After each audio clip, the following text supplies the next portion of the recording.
बड़े जलवा देखावत ढोरी के रे आइल बाहरे बंगाल के छोड़ी के रे बड़े जलवा देखावत ढोरी के रे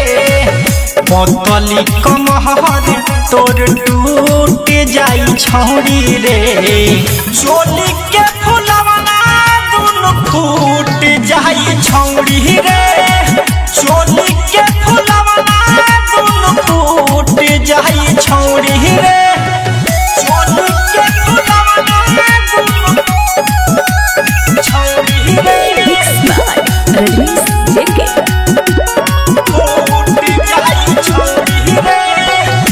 आइल बड़े नाचे रे उमर बाटे का चेहरे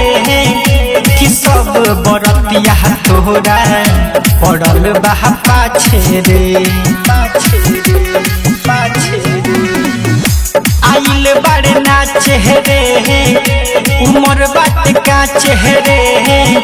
कि सब बरतिया तोरा पड़ल बा पाछे रे आहा के जवानी के तोहर बूत जाई छौरी रे चोली के फुलवना दुनु फूट जाई छौरी रे चोली के फुलवना दुनु फूट जाई छौरी रे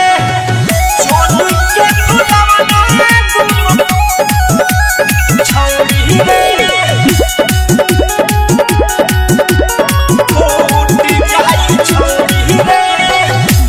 लहंगा उठावहना सामान तू देखावहना कि साजन सजीला से ढोरी तू अपन चटावहना कि लहंगा उठावहना सामान तू देखावहना कि साजन सजीला से ढोरी तू अपन चटावहना